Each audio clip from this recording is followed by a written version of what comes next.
تیار یې که نه یې تیار ته د خپل ښایسته رب پر حکمو زندګي تېروې که نه تېروې د سوي استماع چې کومه ده په هغه کې نیت دا وکړي نیت د الله تعالی رضا مقصد وګرځوئ سوي چې کومه استماع ده دلته مقصد دا دی چې خلک د الله سره تعلق جوړ کړي خلک د الله سره سوله وکړي خلک د الله سره روغه وکړي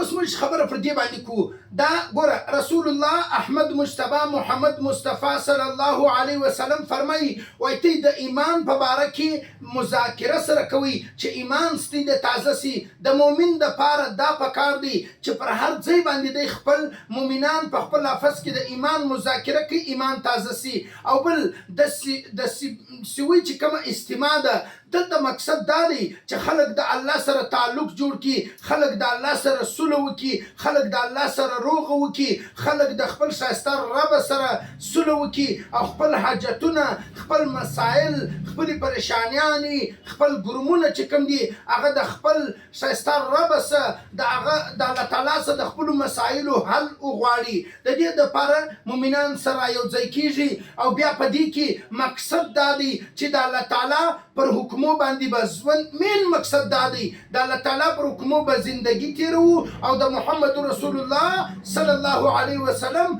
پر نقش قدم به خپل زندگی چې ده هغه به موږ تیرو نو د سوي د استماع مقصد دا دی او بیا بله خبره دا ده اوس په دې کې یو څه نقطې چې دي هغه د ځان سره نوټ کړي ډېر خلک چې کوم دي هغه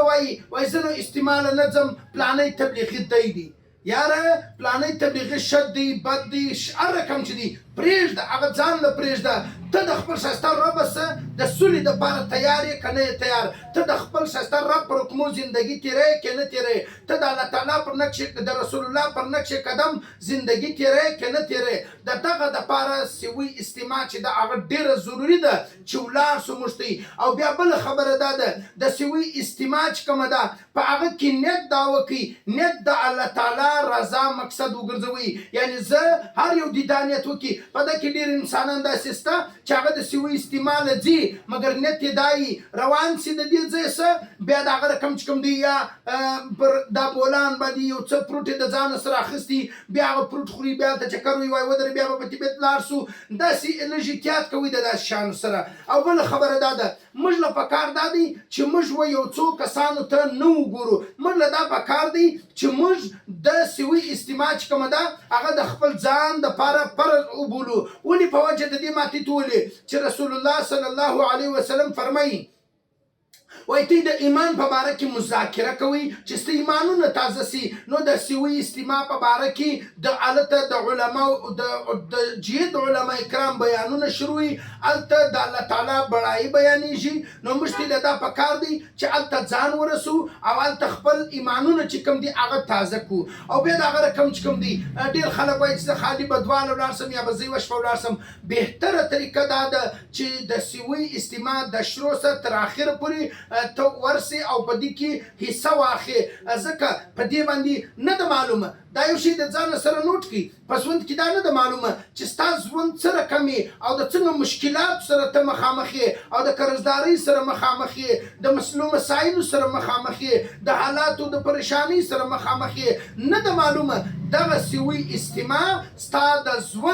د ژوند دپاره د خیر او د عافیت او د برکت او د سلامتۍ ذریعه او سبب چې دی هغه وګرځېږي نو دا ډېر ضروري دی او بله خبره دا ده اول خو پکار دا دی چې د کوره څخه یو څو کسان ولاړ سي بیا هم که چیرې یو نیم انسانان ډېرې مجبوریانې لري مګر د کوره څخه یو کس ضرور نه ضرور چې کوم دی هغه ورواستوي بل د کراچي استماع څخه خلک د کراچي استماع دپاره خلک د لیرو ځایو څخه ورالل کراچي استماع له د دې ځای څخه خلک ولاړل نو د سوي استماع دپاره موږ ته دا پکار دی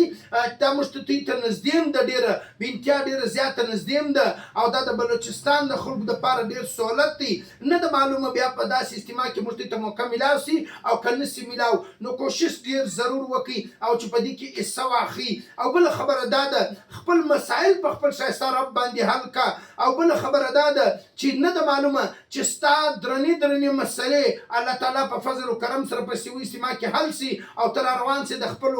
کور خواته او الله تعالی ستا قرضې ختم کی ستا پریشانیان او ګرمونه چې کوم دي هغه ختم کی او ته خالص د الله د رضا دپاره ولاړ سه. او بله خبر ما درتولې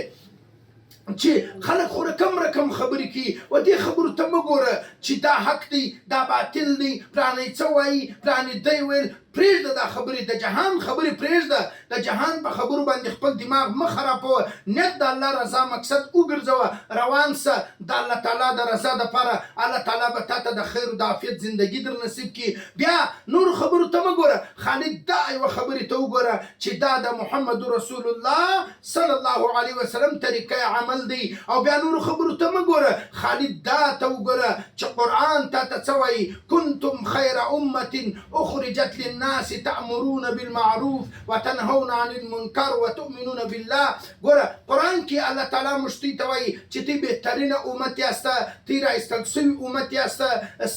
تی به د رسول الله صلی الله علیه وسلم پر نقش قدم به زندگی تیروي. د دعوت الی الله چې کوم کار دی دا د انبیاو کار دی. ګوره ضروري دا نه دی چې ګرد خلک به هغه د دعوت کار کوي یو څوک به د دعوت په شعبه کې څوک به د جهاد په شعبه کې څوک به د تصوف په شعبه کې څوک به د مدارسو په شعبه کې څوک به د سیاست په شعبه کې مختلفې شعبې دي. خو زه دا درته وایم چې دغه موږ اکثریت په 100 کې 70% یا 60% علماء کرام د دعوت تبلیغ د وجې سه هغه عالمان سوي دي هغه شیخان جوړ سوي دي هغه مفتیان جوړ سوي دي. اول زه خپل ځان درښیم زه د دې دعوت الی الله د برکته سه زما ته الله تعالی دغه ځای پورې زه یو طالب جوړ کړی یم یا یو چې کوم یې جوړ کړی یم زه یوه مخته یم تر دا ځای پورې زه د دعوت د برکته سه تر دا ځای پورې زه را رسېدلی یم. اوس بله خبره دا ده